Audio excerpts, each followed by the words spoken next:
What's up, guys? This is Chad at All Dogs Off-Road, and today we're going to be doing a little bit of maintenance on our shop Xterra.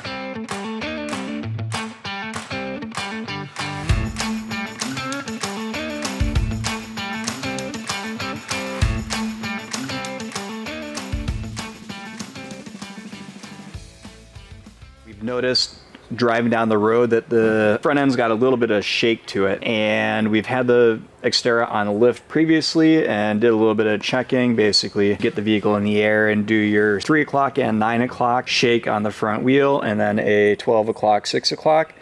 And we have no play side to side, but up and down we do, and that's indicative of a bad wheel bearing. As far as we know, the wheel bearings on this have never been changed. It's got about, I think, 280,000 miles on it, so it's probably due for replacement regardless of whether that's the issue or not. We jumped on Rock Auto and we picked up some replacement wheel bearings right here. These are Timken's, and the part number is SP450701, and they're made in the USA. So we will get the Xterra up in the air, pull the tires off, and start breaking down the front so that we can swap these new pieces in.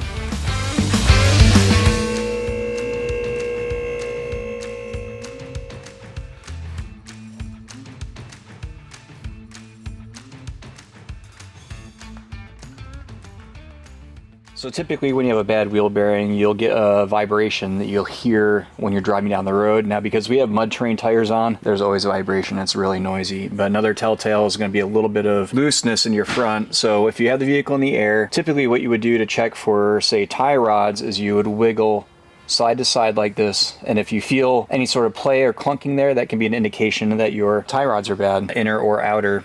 And more than likely inner than outer. But also you can do a check here at your 12 and 6 o'clock, and if you feel a little bit of wiggle there, that could be ball joints. Our uppers and lowers are brand new, so that's easy to rule out by process of elimination. So another telltale, or another issue that can be presenting, is a bad wheel bearing. So first thing we're going to do is we're going to take off the wheel, and then we will disconnect the caliper, get that out of the way, get the rotor out, and then we'll also take the CV nut off. That should give us all the room we need in order to be able to get to the 4 bolts in back to get the hub out. So I just went through steps on diagnosing a wheel bearing, but passenger side felt tight aside from the upward and downward movement that we noticed. Coming over to the driver's side to double check ourselves, we actually did a side to side here. It's loose. So that tells us that the inner tie rod over here is bad as well. We're gonna do the wheel bearings regardless because they probably need to be done, but it looks like for this video we'll also be doing some inner and outer tie rods just so that everything is fresh and new.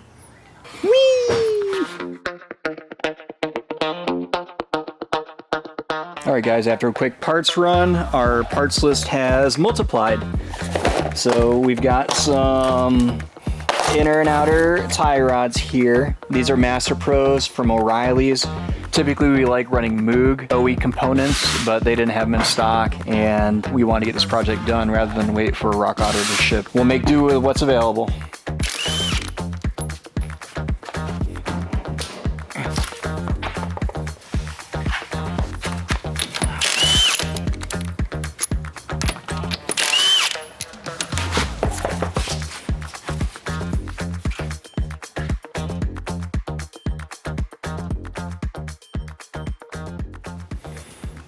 We've taken our wheels off. The next step is going to be to disconnect our brake caliper, and that's 2 19mm bolts. So we'll get the caliper off and up out of the way, and that will start giving us clearance to get in and start working on the wheel bearing.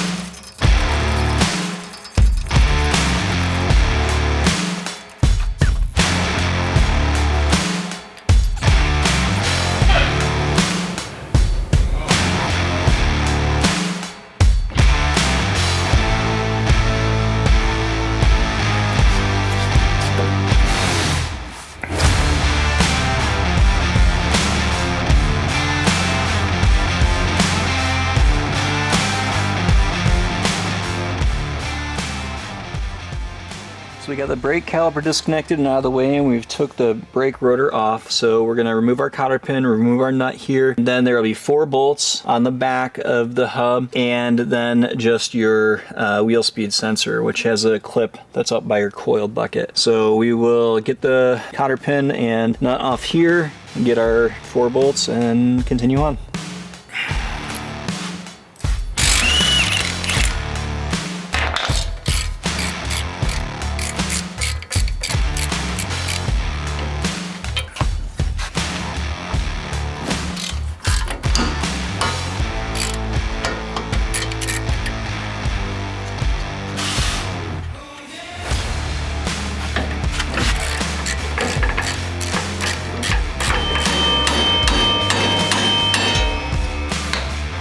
Winner, winner, chicken dinner.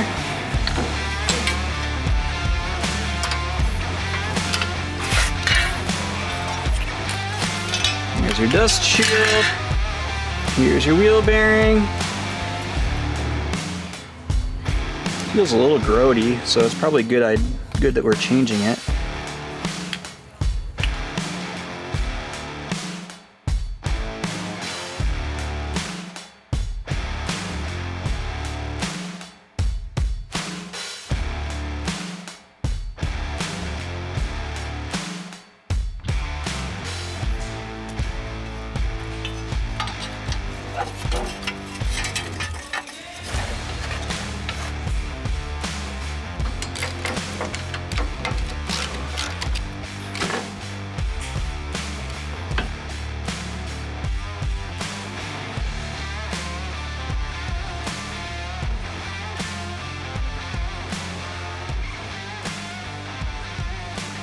Have our new wheel hub, wheel bearing installed, 4 bolts are tight. Now we will just route our ABS wire, wheel speed sensor wire, put our axle nut back on, torque to spec, put the caliper bracket on, and then this portion would be done. And I just mentioned if we were just going to do the wheel hubs, we would route the wheel speed sensor and do the brake caliper and then assemble. But because we're half apart and the brake rotor's out of the way, I think this would be a good time to do the inner and outer tie rod here. So we'll start on that.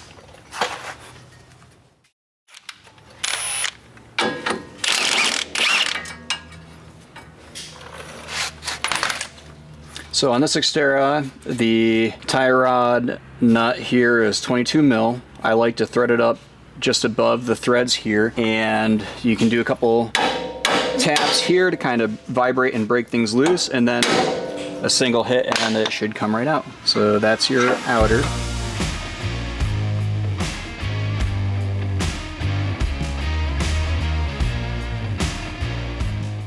So in order to get to the inner tie rod, the first thing you have to do is there's a metal clamp on the back, and you can just run a flathead screwdriver and twist it, and that'll release it. It's a one-time use, you won't be able to reuse it. We typically just use zip ties when we go to install the new tie rod, and you'll want to make sure not to tear your boot because your inner and outers don't come with new boots. So you pop that metal clamp, and then there's a little spring clamp here forward, so you'll be able to undo that and then pull the boot forward, and that should give you room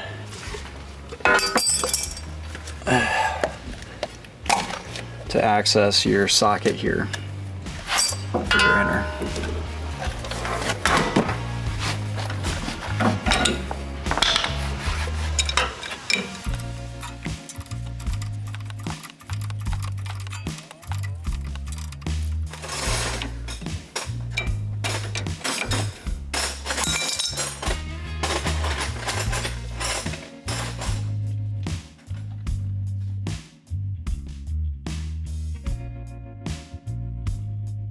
So we got our tie rod assembly off. Typically when you do this afterwards, you'll have to get in alignment to adjust your toe. But what we're gonna do to start is we're gonna take a measurement of the overall length of the assembly from the flange to the center ball joint here, and we'll try to get that as close as we can when we do our reassembly. I did screw up a little bit because I'm gonna have to separate the inner and outer in order to get the boot off. We'll probably just put that in the vise and use some heat to heat up the nut and the outer to get everything taken apart.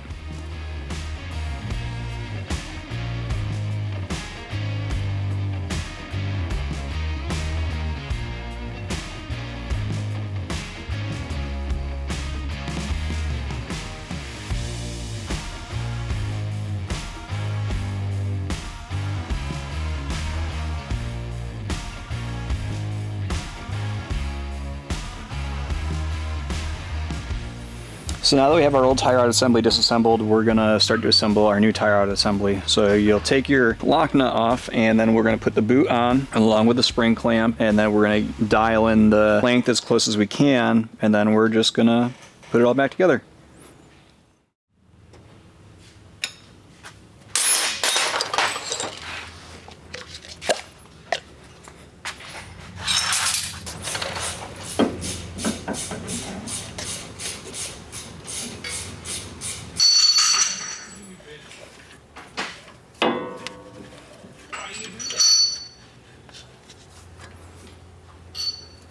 So now that everything is assembled and tight, you'll put your boot back into place and then zip tie back onto your steering rack, and then use your little spring clamp.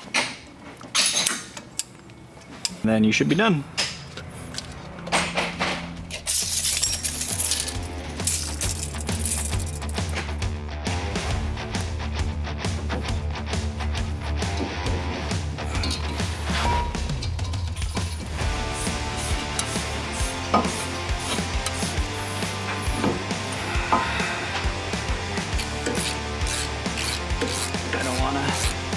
And she's done.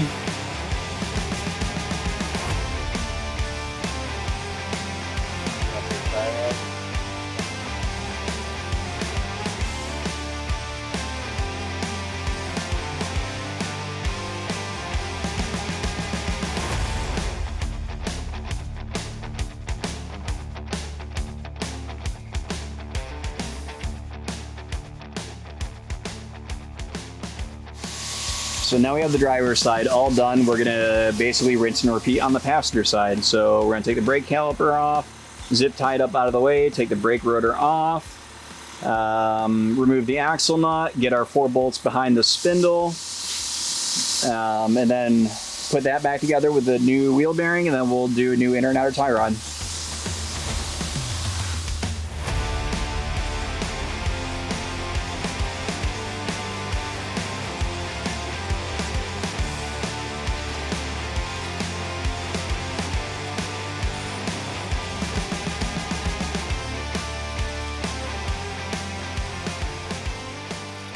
So we just got our wheel hub off, and I'm gonna hold this close to the mic so you can hear it.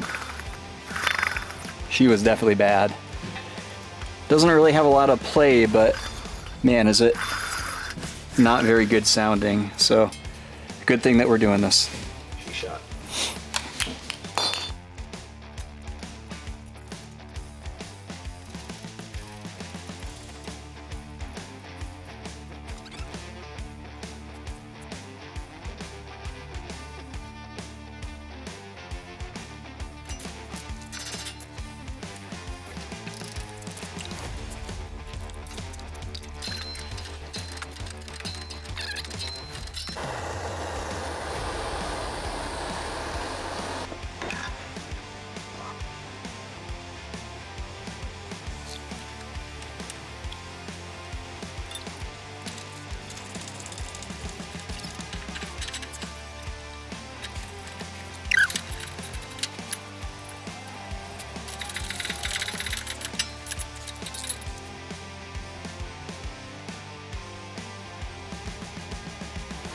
And that's how to do your inner and outer tie rods and your front wheel bearings or wheel hubs. It's pretty easy. You can do it with hand tools. I made a point of using hand tools for the majority of the video, just so that you guys at home can see that it's easy and doable. You really only need a 19 mil, 17 mil, and a 32 for your axle nut. Pretty quick, pretty easy, and just about anyone can do it. So got a couple things to finish up, but we'll just do that off camera. I've got to put a cotter pin in my outer tie rod here, and then I've got to zip tie my inner tie rod boots, and then throw the wheels on, and then send her off for alignment, and she's done. We tried to get it as close as we can to where it was before, because we knew that it had good alignment, but whenever you're monkeying with this sort of stuff, even if you measure or count, it'll probably be a little bit off. So we'll get all that taken care of, and we'll catch you on the next one. Like, subscribe, and leave a message or give us a call. Come have a beer sometime.